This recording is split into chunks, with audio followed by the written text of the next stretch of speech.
கல்யாண மாப்பிள்ளை பற்றி பார்த்துட்டோம். இப்போ 2 பேரையும் சேர்த்து வைக்க யாராவது ஒருத்தர் வரணுமே. வந்தவர் யாரு? அவர் தான் விஸ்வாமித்திரர். விஸ்வாமித்திரர் தான் தசரதனிடம் வந்து ராமனுக்கு இப்போ 12 வயசு ஆயிடுத்து, குருகுலவாசம் எல்லாம் பூர்த்தி பண்ணிட்டார். பூர்த்தி பண்ணிட்டு அடுத்து தசரதனும் யோசிச்சுட்டு இருக்கார், நம்ம பிள்ளைக்கு சீக்கிரமாக ஒரு கல்யாணத்தை பண்ணி வச்சா, ஏன்னா அடுத்தடுத்து சொந்தக்காரா வந்து கேட்க ஆரம்பிச்சிருவா. இதுக்குன்னே ஒவ்வொருத்தர் ஆத்துலையும் ஒரு 4 சொந்தக்காரா இருப்பா. என்னப்பா அடுத்து ஆக வேண்டியதெல்லாம் ஆச்சா, பார்த்துட்டு இருக்கியா அப்படின்னு கேட்கறதுக்குன்னு வந்துருவா. தசரதனுமே வந்து அதனால பிள்ளைகளுக்கெல்லாம் சீக்கிரம் கல்யாணம் பண்ணணும்னு யோசிக்கிறார். ராமனுக்கு வயசு 12, அப்போ சீதைக்கு 6 வயசு. வால்மீகி ராமாயணப்படி திருக்கல்யாணத்தின் போது ராமன் வயது 12, சீதை வயது 6. இப்படி தசரதன் யோசித்து கொண்டு இருக்கும் போதே விஸ்வாமித்திரர் வந்தார். நான் ஒரு யாகம் பண்ண போறேன், யாகத்தை காப்பதற்காக நீ ராமனை அனுப்பி வைக்க வேண்டும்னு கேட்கிறார். முதல்ல தசரதன் தயங்கினான். அதுக்கப்புறம் ஆச்சாரியன் வசிஷ்டர் சொன்னதாலே தசரதன் அப்புறம் அனுப்புறான். ஆனால் ராமனை எப்போ அழைத்தாரோ லக்ஷ்மணனும் கூட வந்துடுவான். ஒன்று வாங்கினா ஒன்று இலவசங்கிற மாதிரி ராமன் எப்போ வந்தாலும் கூடவே லக்ஷ்மணன் வந்துடுவான். ராமனை விட்டு பிரிய மாட்டான். அதனால லக்ஷ்மணனும் கூட வருகிறான். இருவரையும் அழைத்து கொண்டு தன் யாகத்தை காக்க வேண்டும்னு சித்தாசிரமம் நோக்கி போகிறார் விஸ்வாமித்திரர். ஆனால் இந்த இடத்துல வால்மீகி ராமாயணத்துக்கு கோவிந்தராஜர் ரொம்ப அழகாக வியாக்கியானம் பண்ணியிருக்கார். இந்த இடத்துல காட்டுறார், விஸ்வாமித்திரருக்கு சீதா கல்யாணம் பண்ணி வைக்கணுங்கிறது தான் முக்கிய நோக்கம். அதுக்குத்தான் ராமனை அங்கேருந்து அழைத்து சென்றார். அப்புறம் எதுக்கு நான் ஒரு யாகம் பண்ணுறேன்னு சொல்லி அந்த யாகத்தை காப்பாற்ற வச்சு அந்த யாகத்துக்கு தடை செய்ய வந்த தாட்டகை, சுபாகு இவர்களை அழித்து மாரீச்சனை தூக்கி கடலில் வீசி அப்புறம் அகல்யாவுக்கு சாப விமோச்சனம் கொடுத்து இதெல்லாம் எதுக்கு பண்ண வைக்கணும்? இவர் கல்யாணம் பண்ணி வைக்க வந்தார்னா நேராக ராமன் அழிச்சுன்னு போய் மிதிலையில் கொண்டு போய் ஜனகன் முன்னாடி நிறுத்தி, பாருங்க உங்கள் பொண்ணுக்கு சூப்பர் மாப்பிள்ளையை கொண்டு வந்திருக்கேன், எப்பேற்பட்ட வில் என்ன மலையே முறிப்பார் இந்த மாப்பிள்ளை, இரும்ப கரும்பாக்குவார், கல்லை பெண்ணாக்குவார், புல்லை அம்பாக்குவார், என்ன வேணாலும் பண்ணுவார், இந்த மாப்பிள்ளைக்கு பொண்ணை கொடுங்கன்னு கல்யாணத்தை பண்ணி வைக்க வேண்டியதானே. இவர் எதுக்கு நடுவில் இதெல்லாம் பண்ணார்? இதுக்கு கோவிந்தராஜர் அழகாக வியாக்கியானம் பண்ணுறார். தத் பிரீணனாய தாட்டகா தாட்டகேயாதி துஷ்டபதம் கௌஷிகாத்வரத்ராண அகல்யாசாப மோக்ஷாதி ரூபம் சிஷ்ட பரிபாலனம் ச விதாய சாக்ஷாத் சீதா லாபோபாயாய யததே. விஸ்வாமித்திரர் சீதா கல்யாணத்தை நடத்தணுங்கிறதுக்காகத்தான் ராமனை அழைத்து சென்றார். அதில் செகண்ட் தாட்டே வேண்டாம். ஆனால் நடுவில் எதுக்கு இதெல்லாம் பண்ணார்னா, திடீர்னு ராமனை ஃப்ரெஷ்ஷாக ஒரு மாப்பிள்ளைன்னு கொண்டு போய் ஜனகன் முன்னாடி நிறுத்தினா இவரோட கரிக்குலம் வைட்டே ப்ரொஃபைலை படிங்கோன்னு கேட்பாரான் ஜனகன். நம்ம ராமனுக்கு ப்ரொஃபைல் எல்லாம் எம்டியாக இருக்குது, வசிஷ்டர்கிட்ட குருகுலவாசம் பண்ணார், அதுதான் இருக்குது. அதுக்காகத்தான் விஸ்வாமித்திரர் என்ன பண்ணாரா, முதல்ல தாட்டகைன்னு ஒரு அரக்கியை காட்டி இவளை வதம் பண்ணுனார். வதம் பண்ணானா, ப்ரொஃபைல் எழுதுப்பா, தாட்டகையை வதம் பண்ணி இருக்கிறான், அவளிடம் இருந்து பல ரிஷிகளை காப்பாற்றி இருக்கிறான். அப்புறம் 6 நாள் என் யாகத்தை காப்பாற்று, அக்கௌண்ட்டில் எழுது, 6 நாள் விஸ்வாமித்திரருடைய யாகத்தை காத்திருக்கிறான். அப்புறம் அதுக்கு தடை 2 பேர், மாரீச்சன் சுபாகு. மாரீச்சனை தூக்கி கடலில் வீசினான், சுபாகுவை வதம் பண்ணான், ப்ரொஃபைலில் எழுது. அடுத்து அகல்யா என்ற பெண் கல்லாக இருந்தவள், ராமனுடைய திருவடி துகள்பட்டவாறே அவள் பெண்ணாக மாறியிருக்கிறாள், கல்லை பெண்ணாக்கி இருக்கிறான், ப்ரொஃபைல் எழுது. இப்போ விஸ்வாமித்திரர் பார்த்தார், எப்படிப்பட்ட மாப்பிள்ளைன்னா தாட்டகையை வதம் செய்து ரிஷிகளை காத்தவர், மாரீச்ச சுபாகுவை வீழ்த்தி விஸ்வாமித்திரர் யாகத்தை காத்தவர், திருவடி துகளால் கல்லை பெண்ணாக்கியவர், சூப்பர் ப்ரொஃபைல். இப்போ வான எழுதி போனாராம்.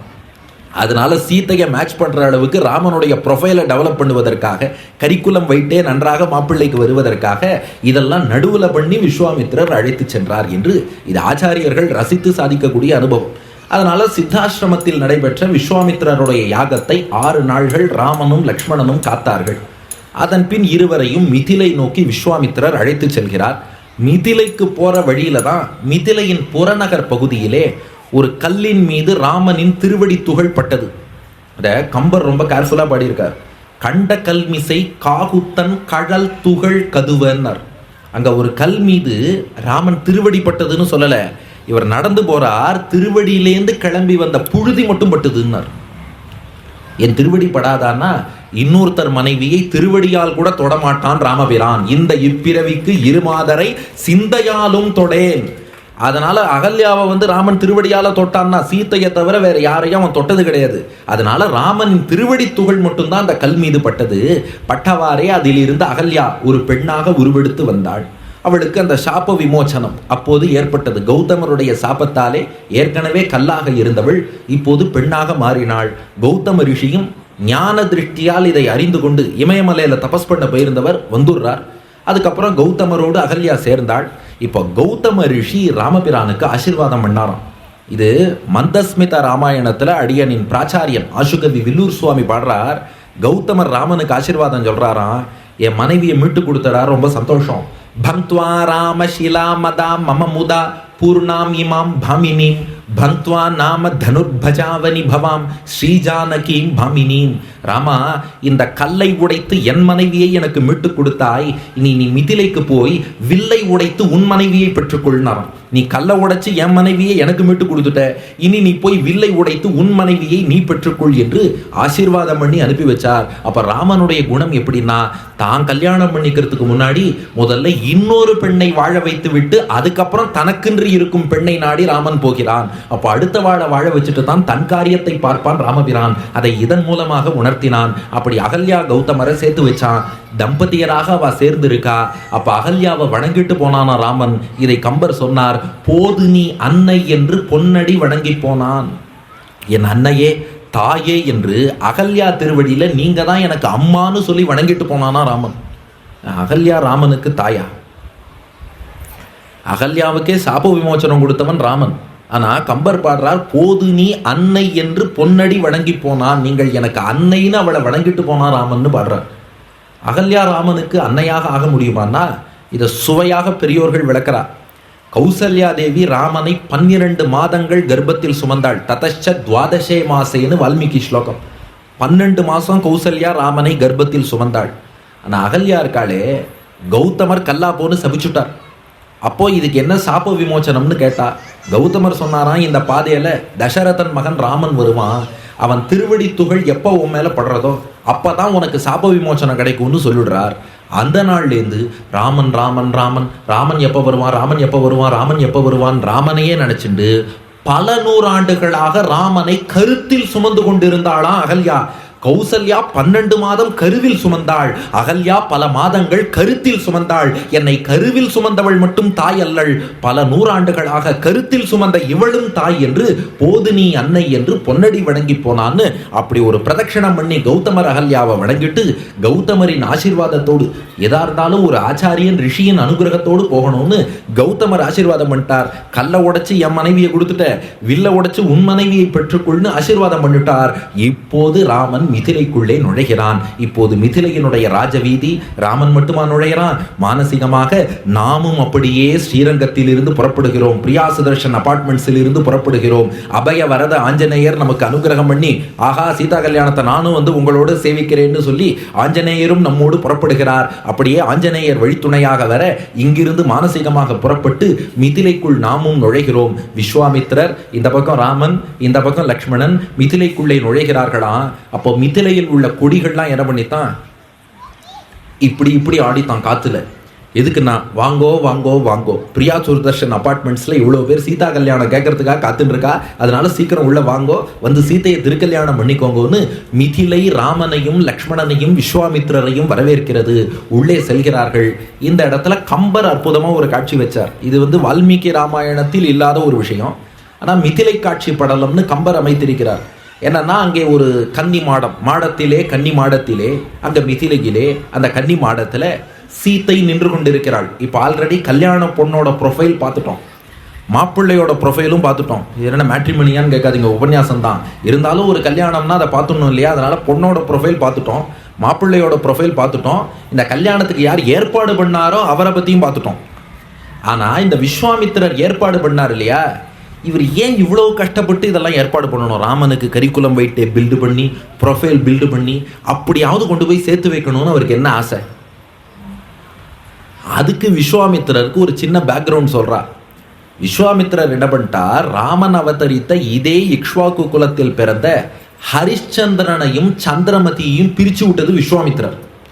உலகத்திலேயே மிகப்பெரிய பாபம் என்னன்னா, ஒரு தம்பதியை பிரிப்பது. இந்த ஹரிச்சந்திரன் வந்து சத்தியவானா இல்லையான்னு டெஸ்ட் பண்றேன்னு சொல்லி அவனையும் அவன் மனைவி சந்திரமதியையும் பிரிச்சு விட்டுட்டார். அதனால விஸ்வாமித்திரரை ரொம்ப வருந்தினாராம். தேவையில்லாம நாம விளையாட்டுக்காக ஒரு தம்பதியை பிரிச்சுட்டோமே, பெரிய பாபம். அதுக்கு என்ன பிராயஷ்சித்தம்னா, அதே குலத்துல பிறந்த இன்னொரு தம்பதியை சேர்த்து வைப்பது தான் அதுக்கு பிராயஷ்சித்தம். அந்த ஹரிச்சந்திரனுடைய வம்சத்தில் தான் ராமன் அவதரித்திருக்கிறான். அவனுக்கு ஏற்ற மனைவினா மகாலட்சுமி சீதை தான். அப்ப இந்த தம்பதியை நாம சேர்த்து வச்சுட்டோம்னா அந்த பாப்பத்துக்கு இதுதான் பிராயஷ்சித்தம்னு கங்கணம் கட்டி வாழை சேர்த்து வைக்கணும்னு முடிவெடுத்து அவர் கொண்டு வந்து சேர்த்துட்டார். இப்போ மணமகனும் மணமகளும் சந்தித்து கொள்ளக்கூடிய தருணம். இதைத்தான் கம்பர் அமைக்கிறார் மிதிலை காட்சி படலம்னு. மாடத்திலே கன்னி மாடத்திலே மிதிலையிலே சீதை தன்னுடைய அரண்மனை கன்னி மாடத்திலே நின்று கொண்டிருக்கிறாள். கீழே ராஜவீதி, ராஜவீதியிலே விஸ்வாமித்திரரோடு ராமனும் லக்ஷ்மணனும் நடந்து செல்கிறார்கள். அப்போ அந்த கன்னி மாடத்திலேருந்து சீதை கீழே பார்க்கறாளாம். ஏன்னா சீதையும் காத்துட்டு இருக்கா, எப்படியும் பெருமாள் வரப்போறாருன்னு தெரியும். பெருமாளும் தாயாரும் எல்லாம் பேசி வச்சுட்டு செய்யக்கூடிய லீலை தானே. அதனால அழகிய மிதிலை நகரினிலே யாருக்கு ஜானகி காத்திருந்தாள், பழகிடும் ராமன் வரவை எண்ணி பாதையை அவள் பார்த்திருந்தாள், பார்த்து கொண்டே நிற்கிறாள். அந்த இடத்த கம்பர் வர்ணிக்கிறார். அந்த கன்னி மாடத்தில் சீதை இருந்த காட்சி எப்படி இருக்கான், பொன்னின் சோதி போதின் இந்நாற்றம் பொலிவே போல் தென்னுன் தேனின் தீஞ்சுவை செஞ்சொல் கவி இன்பம் கன்னிமாடத்து உம்பரின் மாடே கழிவேடோடு அன்னம் ஆடு முன்துரை கண்டாங்கு அயல் நின்றார்.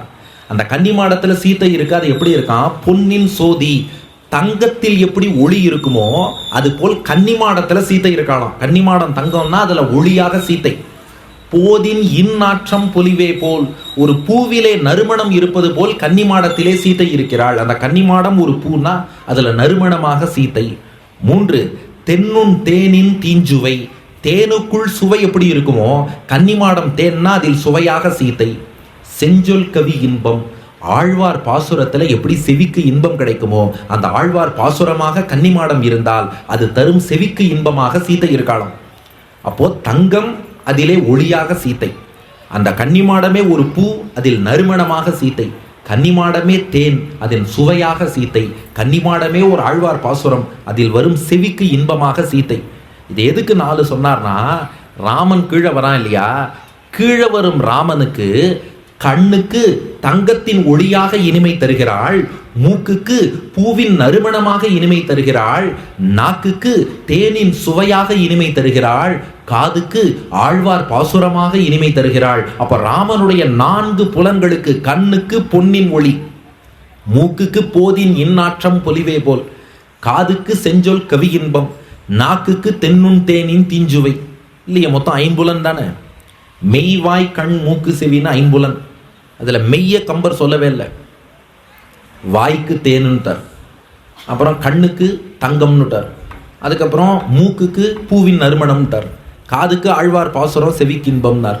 மெய் உடம்புக்கு ஏன் சொல்லவே இல்லை? கல்யாணம் ஆறதுக்கு முன்னாடி ராமன் அவளை தொடமாட்டான், அதனால மெய்க்கு மட்டும் இன்பம் தரவில்லை, மற்ற 4 புலன்களுக்கு மட்டும்தான். அதனால வாய்க்கு சீதா என்று சொல்லும் போது தேனாக இனிக்கிறாள், காதுக்கு அவள் குரலை கேட்கும் போது ஆழ்வார் பாசுரம் போல் இனிக்கிறாள், கண்ணால் பார்க்கும் போது தங்கத்தின் ஒளி போல் ஒளி தருகிறாள், மூக்கால் நுகரும் போது பூவின் நறுமணம் போல் இனிமை தருகிறாள். கல்யாணமாகாம ராமன் தொடமாட்டான், அதனால மெய்க்கு மட்டும் இனிமை தரவில்லை. அதனால் 4 தான் கம்பர் சொன்னார். பொன்னின் சோதி போதின் இந்நாற்றம் பொலிவே போல் தென்னுன் தேனின் தீஞ்சுவை செஞ்சொல் கவி இன்பம். இந்த 4 வடிவமாக சீதை நிற்கிறாள். அப்படியே கீழே வந்த ராமன் அந்த கன்னிமாடத்துக்கு கீழே வீதியில் நிற்கிறான். கன்னிமாடத்தின் மேலே சீதை நிற்கிறாள். அப்போ ஒரு பாட்டு, இது எல்லாருக்கும் தெரிஞ்ச பாட்டு. அதில் ஒரு வரி மட்டும் எல்லாருக்கும் தெரியும், அண்ணலும் நோக்கினான் அவளும் நோக்கினாள்னு. அதுக்கு முன்னாடி ஒரு 3 வரி இருக்கு. எண்ணறு நலத்தினாள் எணையள் நின்றுழி கண்ணோடு கண்ணிணை கவ்வி ஒன்றையொன்று உண்ணவும் நிலை பெறாத உணர்வும் ஒன்றிட அண்ணலும் நோக்கினான் அவளும் நோக்கினாள். என்னாச்சா, எண்ணறு நலத்தினாள், எண்ணிலடங்காத நலங்கள் மங்கள குணங்கள் நிறைந்தவள் சீத்தைன்னார்.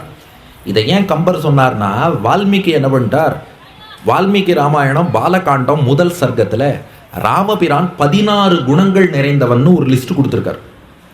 ராமனுடைய முக்கியமான 16 மங்கள குணங்கள். கோன்வஸ்மின் சாம்பிரதம் லோகே குணவான் கஷ்ட வீரியவான் தர்மஜ்ஞ கிருதஜ்ஞ சத்யவாக்கியோ திருடவ்ரதः சாரித்ரேண ச கோயுக்தः சர்வபூதேஷு கோஹிதः வித்வான் கஹ கஸ் சமர்த்தश्च கஷ்டைக பிரியதர்ஷனः, அப்புறம் ஆத்மவான் கோ ஜிதக்ரோதः द्युतिमान कोनसूयकः कस्य बिभ्यति देवाश्च जातरोषस्य संयुगेன்னு 16 குணங்கள் நிறைந்தவன் ராமன்னு ஒரு லிஸ்ட் கொடுத்திருக்கார் வால்மீகி.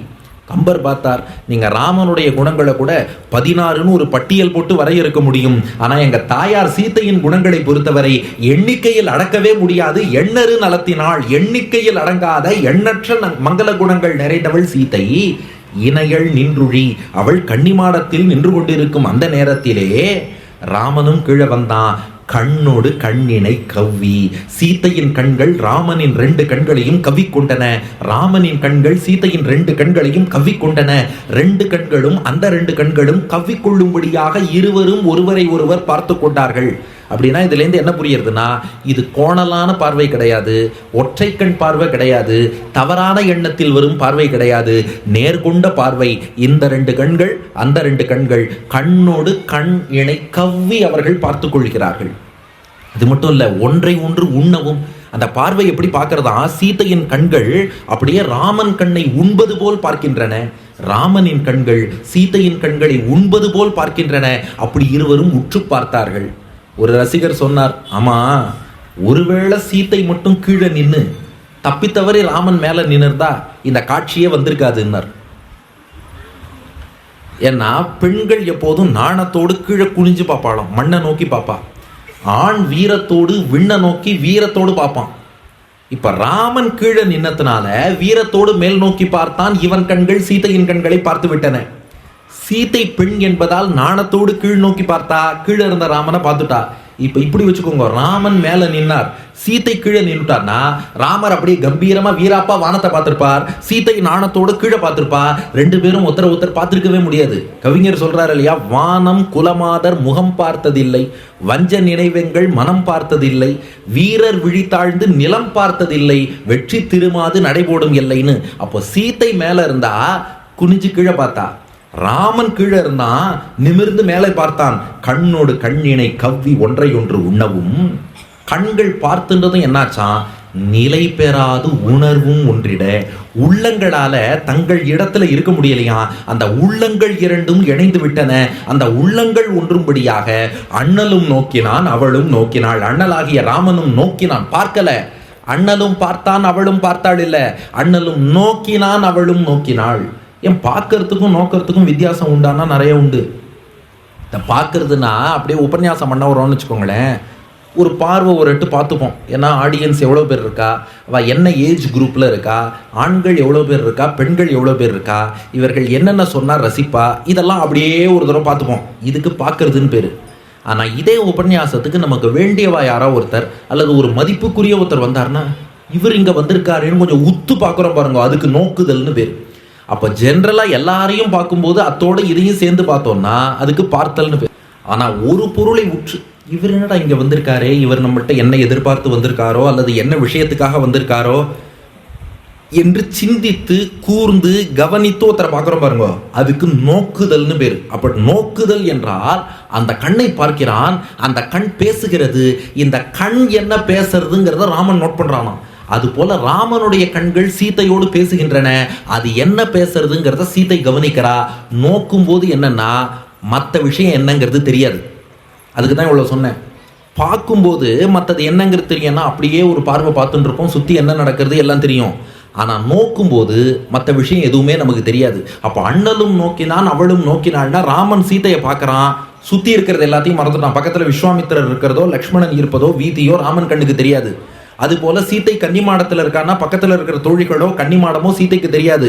ராமனின் 2 கண்கள் மட்டும்தான் சீத்தைக்கு தெரியும், சீத்தையின் 2 கண்கள் மட்டும்தான் ராமனுக்கு தெரியும். அப்படி நோக்கினார்கள். இன்னும் புரியறாப்புல சொல்லணும்னா, இந்த செல்போன் ஒன்று கையில் வச்சுன்னு பார்த்துட்டு இருக்கா பாருங்க, அதை பார்க்கும்போது அதை தேய்க்கும் போது பக்கத்தில் என்ன நடக்கிறதுன்னு அவளுக்கு தெரியவே தெரியாது. ஒருத்தர் செல்போனை தேய்ச்சின்னு நடந்து போயிட்டே இருக்கார், ஆளை காணோம், எங்கன்னு பார்த்தா பாதாள சாக்கடையில் விழுந்துட்டாராம். இந்த செல்போனை தேய்க்கும் போது அதனாலதான் அதுக்கு நோக்கியான்னு முதல்ல பேர் வச்சா போல இருக்கு. முதல் செல்போனுக்கு அந்த பேர் தான் வச்சா பாருங்க. அண்ணலும் நோக்கினான் அவளும் நோக்கினாள். நோக்கியா பார்க்கிறவாளுக்கு எப்படி வேற எதுவுமே தெரியாதோ அது போல சீதைக்கு ராமனின் 2 கண்கள் தான் தெரியுது, ராமனுக்கு சீத்தையின் 2 கண்கள் தான் தெரியுது. அப்படி இருவரும் அண்ணலும் நோக்கினான் அவளும் நோக்கினாள். ஆனா ஒண்ணு, கம்பர் சீத்தையை கொஞ்சம் குறைச்சிட்டாரே சார். அண்ணல்னு ராமனுக்கு ஒரு அடைமொழி போட்டார், சீத்தைக்கு அதுக்கு ஈக்குவலா ஒண்ணு போட வேண்டாம், வெறும்னு அவள்ட்டார். அண்ணலும் நோக்கினான் அணங்கும் நோக்கினாள்னு சொல்லியிருக்கலாம், அண்ணலும் நோக்கினான் அவளும் நோக்கினாள்ன்றார். இது வெறும்னா அவள்னு ஏன் சீதையை சொன்னார்னா, ஒருவேளை அணங்குன்னு சொல்லியிருக்கலாமே. அண்ணலும் நோக்கினான் அணங்கும் நோக்கினாள் அப்படி இல்லை. ராமனின் பெருமையை கூட அண்ணல்னு ஒரு வார்த்தைக்குள்ள கொண்டு வந்து அடக்கிட முடியுமா? ஆனா சீதையின் பெருமையை எந்த வார்த்தைக்குள்ளேயும் அடக்க முடியாது. அவள் தான் சார். சில பேருக்கெல்லாம் என்ன வர்ணனை பண்ணியும் முடிக்க முடியலைன்னா என்ன சொல்லிடுவோம், இவர் பெருமையெல்லாம் சொல்லி முடிக்க முடியாது, அவர் தான், அப்படி வச்சுக்கோங்க. இப்போ ஒரு விழாவுக்கே யார் யாரெல்லாம் வந்தார்னா அவள் பேரெல்லாம் சொல்லிட்டு எக்ஸ் வந்தார், ஒய் வந்தார், இசட் வந்தார், அவரே வந்தார் தெரியுமோம்போம். அவரே வந்தார்னா இன்னொரு வார்த்தை தேவையில்லை. பல இடங்களில் ப்ராப்பர் நவுனோட ப்ரோனவுனுக்கு தான் வேல்யூ ஜாஸ்தி. அவரே வந்தார், ஹி ஹிம்செல்ஃப் கேம்னு சொல்லிட்டு அதுக்கு தனி வேல்யூ. அது போல இது வேற லெவல். அண்ணலும் நோக்கினான், ராமனுக்கு கூட அண்ணல் தான் லெவல். அவள் வேற லெவல், அவளும் நோக்கினாள், அவளே பார்த்துட்டாள். இது ஞாபகம் வச்சுக்கணும்னா உபனிஷத்துல அழகான ஒரு உதாரணம். சாந்தோக்கிய உபனிஷத் சொல்றது, பொதுவாக லோக வழக்கத்துல இந்தன்னா மட்டமானன்னு அர்த்தம், அந்தன்னா வசத்தியானன்னு அர்த்தம். அதுக்கே உபனிஷத் சொல்றது, ஏஷ சம்பிரசாதா அஸ்மாத் ஷரீராத் சமுத்தாய பரஞ்சோதி ரூபசம்பத்திய ஸ்வேன ரூபேண அபினிஷ்பத்தியதே. ஒருத்தன் மோட்சம் போகும்போது இந்த உடம்பை விட்டுட்டு அந்த வைகுண்டத்தை அடையறான்னு. நன்னா கவனிங்க, இந்த உடம்பை விட்டுட்டு அந்த வைகுண்டத்தை அடையறான். அப்ப இந்தன்னா என்ன அர்த்தம்? இந்த மட்டமான கர்மாதீனமான பாப புண்ணியத்தால் வந்த சம்சாரத்திலே சிக்க வைக்கும் இந்த உடம்பை விட்டுட்டு அந்த உயர்ந்த சுத்த சத்துவமயமான பெருமாளின் இருப்பிடமான ஆனந்தமயமான பேரானந்தமான கைங்கரியம் பண்ணக்கூடிய இடமான வைகுண்டத்தை அடைந்தான். அப்ப இந்தன்னா மட்டமான, அந்தன்னா வசதியானன்னு அர்த்தம்.